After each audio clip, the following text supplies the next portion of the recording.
Hello everyone, I am Ritika Kaushal and I will be teaching economics, and I am very excited to connect with you through Knowledge Temple, a platform where you will get the quality education, mentorship for the students across India.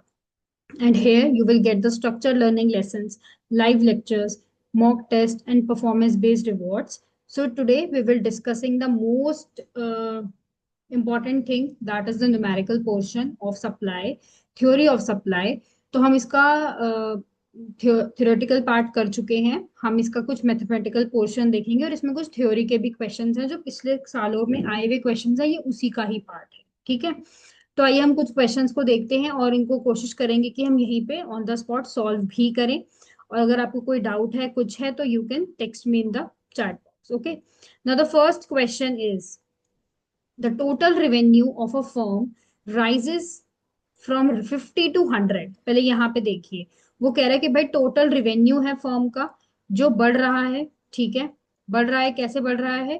From what, 50 to 100। Okay, और जो कह रहा है कि भाई price जो है producer का वो बढ़ गया है, व्हेन द प्राइस राइजेस, जब प्राइस बढ़ रहा है कितने से, 5 यूनिट से लेके 10 यूनिट तक। ठीक है, तो वो कह रहा है कि भाई कैलकुलेट करो। तो सबसे पहले हम क्या लिखेंगे कि जो हमें गिवन है, then the price is equal to rupees 5।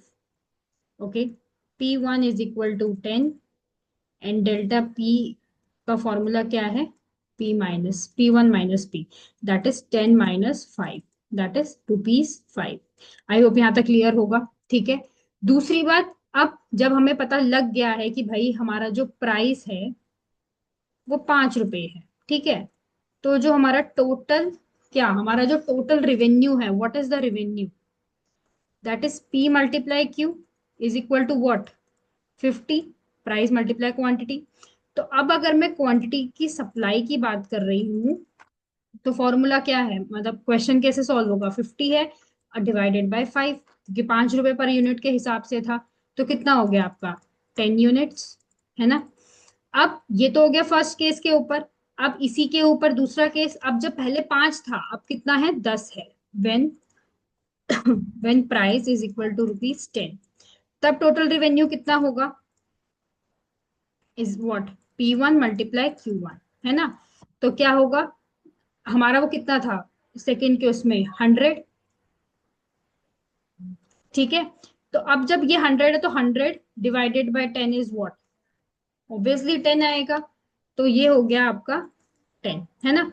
तो सिंपल सी बात क्या बोल रहा है वो, कि भाई पहले 5 रुपए पे, मतलब पहले जब 50 रुपए था और 5 रुपए के हिसाब से था, तब कितना था, और जब 10 रुपए हो गया तब कितना हो गया, है ना। तो ये दोनों चीजें देखी हमने।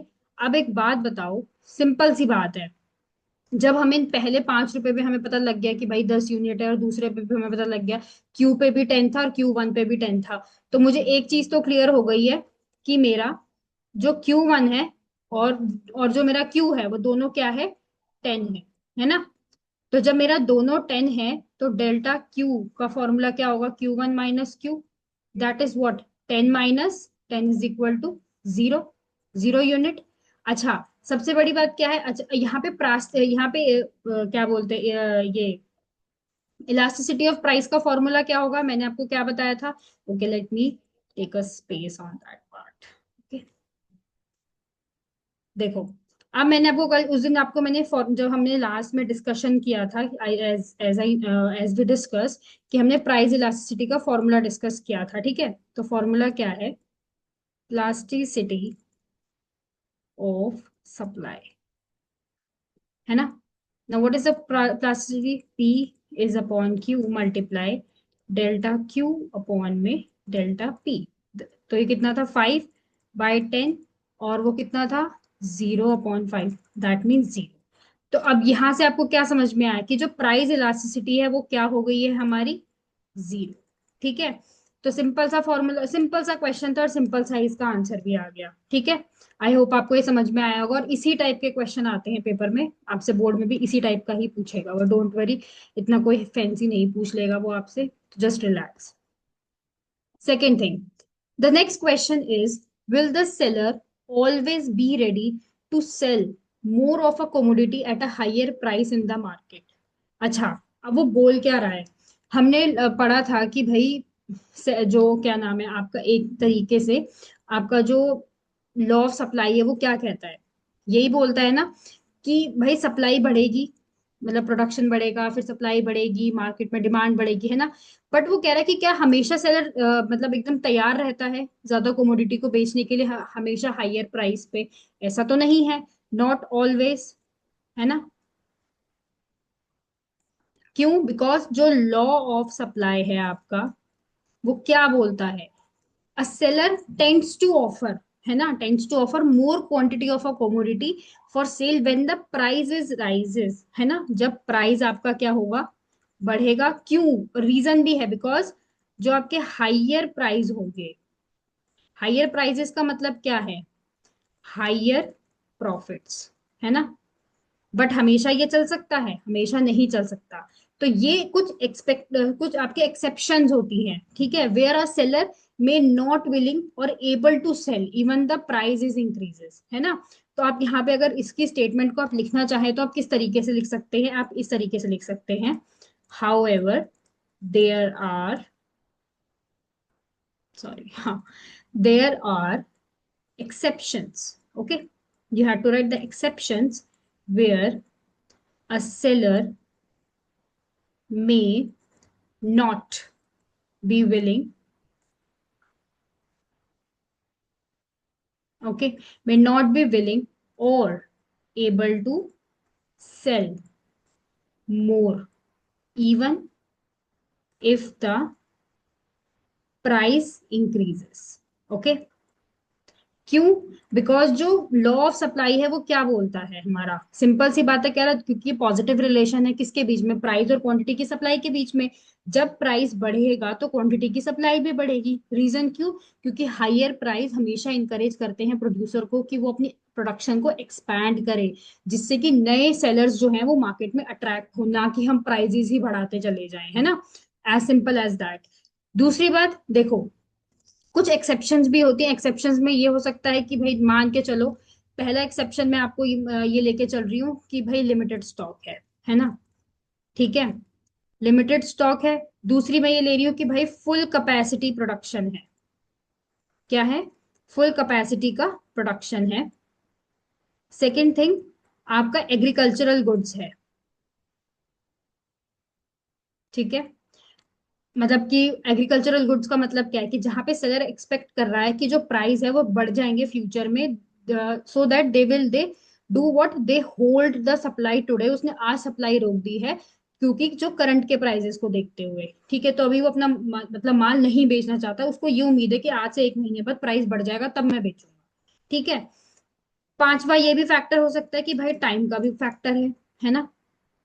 तो मतलब क्या, शॉर्ट रन में सप्लाई हो सकती है कि भाई इनइलास्टिक हो, है ना। तो कंक्लूजन कहाँ क्या है इसमें, देखो, सेलर यूजुअली चाहता है कि भाई वो ज्यादा बेचे हायर प्राइस पे, बट रियलिटी ये है, ये हमेशा सही नहीं होता, ठीक है। क्यों? बिकॉज प्रोडक्शन ही लिमिटेड है, कुछ एक्सपेक्शंस, हमारी जो एक्सपेक्टेशंस हैं, कुछ एक्सेप्ट हमारे जो टर्म्स हैं वो भी है, और कुछ हमारे प्रैक्टिकल कॉन्स्ट्रेंट्स भी होते हैं जिन्हें हमें देख के चलना पड़ता है, ठीक है। आई होप आपको एक क्वेश्चन समझ में आया होगा। ऐसे क्वेश्चन आपको पेपर में 2 से 3 नंबर में देखने को मिलेंगे, है ना। तो जो बच्चे कंफ्यूज हो जाते हैं कि ये क्वेश्चन कहाँ से आया है, कौन से चैप्टर में से आया है, तो you had to handle this question like that, okay. Next है आपका very important question. The next question is define price elasticity, okay. Draw a supply curve for each of the following situations of elasticity of supply. Number one, elasticity of supply is greater than 1, elasticity of supply is smaller than 1, and elasticity of supply is equal to 1. Okay, मैंने आपको last lecture में ये सारी चीजें cover करवाई थी, ठीक है। मैंने मतलब अपने लास्ट लेक्चर में मैंने ये सारी चीजें आपके साथ डिस्कस भी करी थी। देखो अब ये बोलना क्या चाहता है, हमें सबसे पहले ही हमें 3 सिचुएशंस दी हैं, ठीक है। सबसे पहले आपको ये पता होना चाहिए कि प्राइस इलास्टिसिटी होता क्या है। देखो, पीओई क्या है आपका, it refers to the, sorry, हाँ, it refers to the degree of responsiveness, है ना, जो मैंने आपको लास्ट में भी बताया था, of what, of quantity, sorry, of quantity changed, या आप ये कह सकते हो कि क्वांटिटी की सप्लाई की वजह से, ठीक है। तो responsiveness of quantity supplied of a commodity to a change. ठीक है, first thing.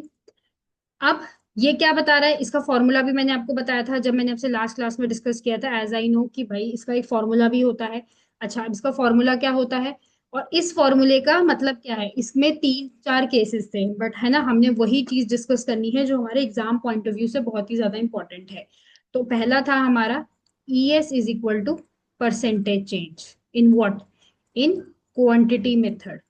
Second, percentage change in price, है ना। तो पहले केस में बात की जाए तो पहले केस में वो क्या बोल रहा है कि पहले केस में कह रहा है कि भाई जो तुम्हारा ईएस है ना वो ग्रेटर देन 1 है। मतलब क्या है कि अगर एक प्रोडक्शन 10% तक इंक्रीज हुई, मतलब अगर एक 10% इंक्रीज इन प्राइस, अगर कोई प्राइस किसी चीज का प्राइस 10% बढ़ा है तो क्या होगा, तो 20% उसकी इंक्रीज भी होगा, किस में, increase in the quantity demand, simple, quantity supply, है ना। मतलब कि भाई elasticity of supply is greater than 1 कब होगा, अगर 10% किसी चीज का प्राइस बढ़ा है, that means it cause a more than the proportionate change in the quantity supply. Then जो 20% है वो इंक्रीज किसमें हुआ होगा, आपका सब क्वांटिटी की सप्लाई में भी चेंज आया होगा। ठीक है, पहली बात। दूसरी बात, अब उसमें क्या कह रहा है, इसका डायग्राम हमेशा मतलब फ्लैट के उसमें बनता है, मैं आपको डायग्राम भी बताऊंगी। दूसरा पहले समझते हैं, elasticity of supply is smaller than 1, मतलब कि ये सिचुएशन क्या है, इनइलास्टिक है, जहां पे अगर प्राइस चेंज होगा आपका, अगर आपका प्राइस चेंज होगा, क्यों, because it is less than proportionate. अगर मान लीजिए 10% आपका जो प्राइस है वो राइज हो गया, ठीक है, तो क्या होगा, आपकी सिर्फ और सिर्फ 5% ही राइज होगा, किसमें, क्वांटिटी की सप्लाई में, सिंपल। ठीक है, मतलब कि जो सप्लाई का कर्व है वो क्या होगा, स्टीपर होगा। तीसरे केस में वो बोल रहा है कि भाई हम तो इक्वल हैं, है ना। इक्वल का क्या मतलब है, यहाँ पे सिंपल है, देखो, अगर 10% आपका राइज हुआ है, ठीक है, तो 10% क्या होगा, क्वांटिटी में भी राइज होगा, किसमें, मतलब जितना वो बड़ा है उतना ही वो बड़ा है। ठीक है, तो ये तो हो गया आपका main. So there are elasticity of, there are 5 types of elasticities and they have some graphs also, right. तो इसके ग्राफ भी हैं और मैं आपको एक एक करके ना इसके ग्राफ भी डिस्कस कर देती हूँ, सो दैट कि आपको दिक्कत नहीं हो एग्जाम के परस्पेक्टिव में। Okay, I will do one thing, I will explain these graph in this section. Okay, आइए इसके ग्राफ को देखते हैं। और हाँ, देखिए ग्राफ आपको ना पता होने चाहिए इन पांचों केसेस के, सो दैट कि आपको दिक्कत ना हो। और सिंपल सी बात है, elasticity of supply situations graph are always important। Okay, तो कभी भी ये गलती मत कीजिएगा कि ग्राफ नहीं बना के आओगे। देखो इकोनॉमिक्स में बिना ग्राफ बनाए तो आपको कोई भी नंबर नहीं देने वाला, है ना। तो ग्राफ नंबर चाहिए तो आपको बनाना पड़ेगा। तो सबसे पहले मैं ग्राफ बनाती हूँ यहाँ पे। ओके, सो वेट, ओके। देखो, ग्राफ बनाने का मतलब ये नहीं होता कि मतलब पनिशमेंट है कोई, बट देखो, if you want marks you can make, है ना। तो first case is perfectly in elastic. ठीक है, परफेक्टली इन इलास्टिक का मतलब क्या है, स्ट्रेट। ठीक है, that is P Q, perfectly in elastic, पहला ग्राफ। दूसरा ग्राफ है आपका, that is P and Q, flatter, perfectly, समझिए आ गया होगा यहां तक, इलास्टिक। ये इन इलास्टिक था, ये इलास्टिक है। तीसरे केस में क्या है, एक मिनट, तीसरे केस में आप कोई भी ग्राफ बना सकते हो, बट हाँ, ग्राफ को try to learn that graph, और आप इसको समझ लोगे तो और ही बेटर है। Third graph is like that, that is आपका ये क्या है, inelastic, steeper. Okay, we can say that steeper. And fourth one is like that, flatter, P and Q, that is elastic. And the fifth number graph will always look like, that is the uni-elastic, P, Q, that is your line. The first line will be look like that, in second will be look like that. ठीक है, तो मतलब ये क्या है आपका, ये है आपका यूनिटरी, मतलब कि 1 and 1, that is unit elastic. ठीक है, तो आई होप आपको ये ग्राफ की सीरीज समझ में आई होगी। तो ये आपको क्या दिखाता है कि भाई डिमांड सप्लाई इनकम का क्या है, एक तरीके का आपस में एक क्रॉस रिलेशन होता है, जिसकी वजह से हमें ये पांचों ग्राफ को करने की जरूरत है। ठीक है, तो ये पांचों के पांचों ग्राफ आपको पता होने चाहिए, इंपॉर्टेंट है ये ग्राफ।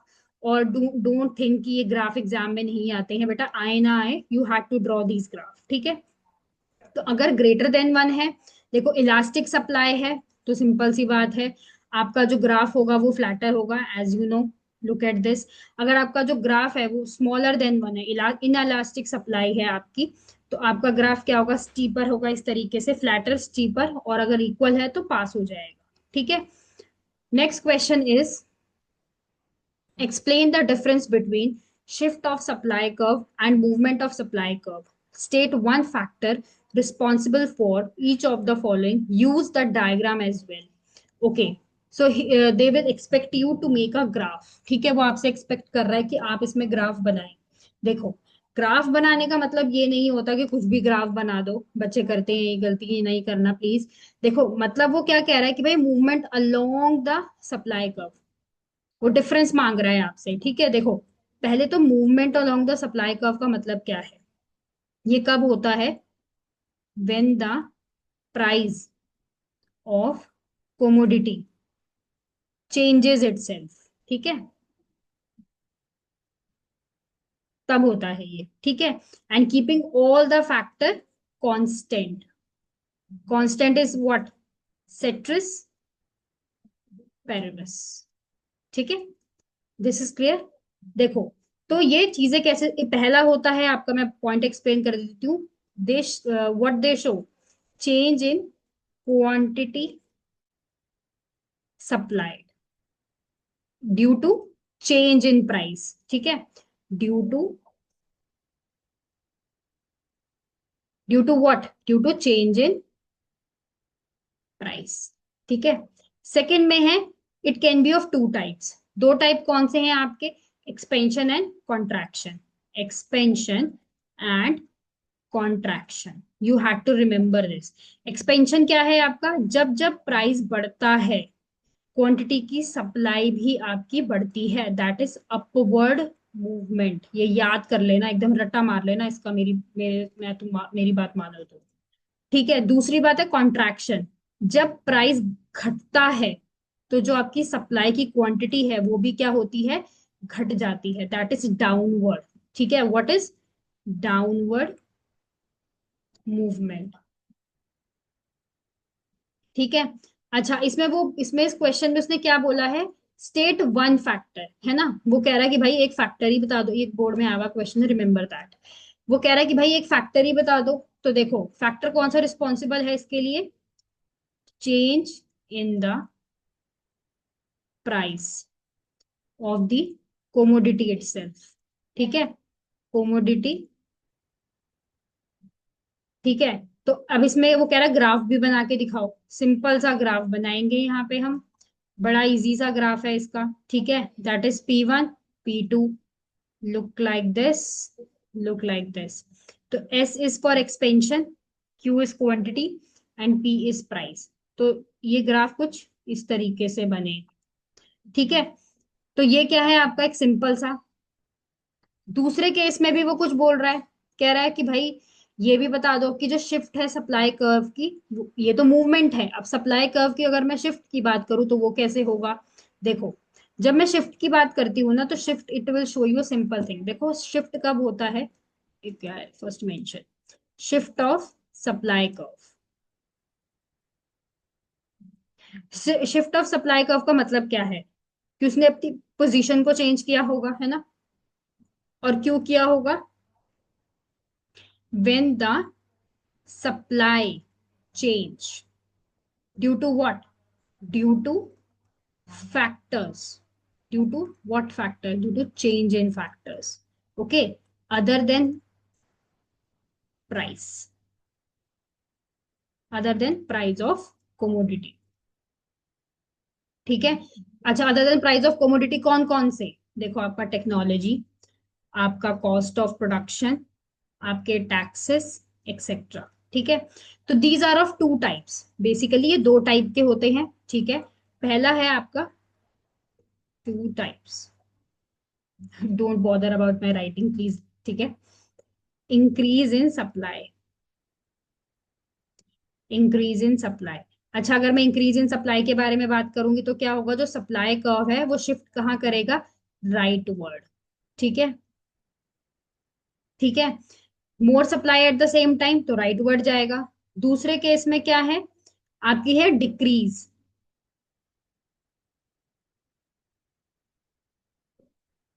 तो सप्लाई कर्व लेफ्ट वर्ड। ठीक है, तो इसका फैक्टर कौन सा रिस्पॉन्सिबल है, चेंज इन,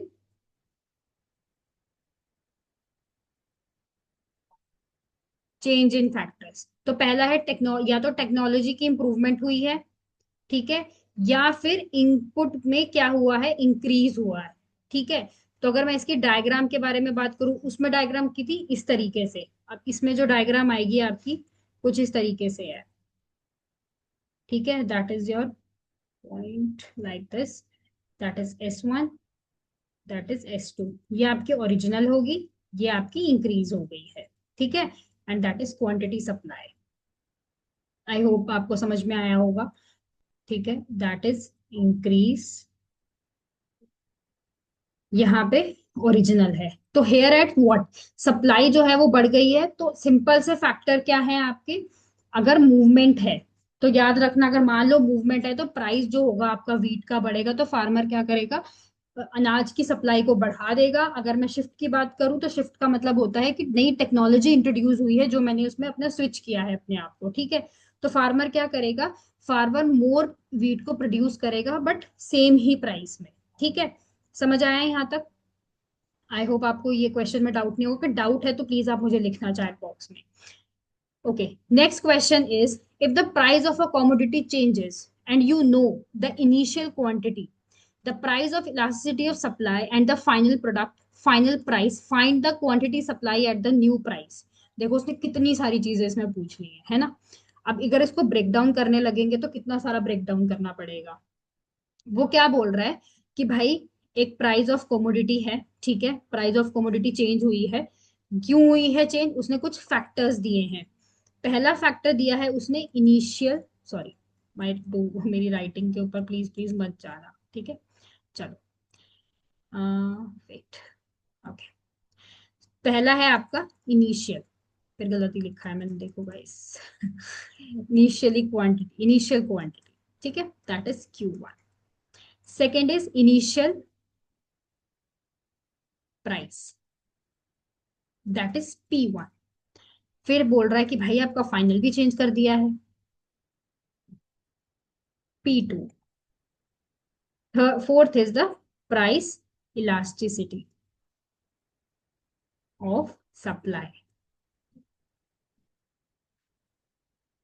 ठीक है, तो अब मेरे को एक चीज तो पता है, किसका फॉर्मूला क्या होता है, फॉर्मूला तो हमें सबको पता है। The formula is what, ES is equal to Q2 minus Q1, P2 minus P1।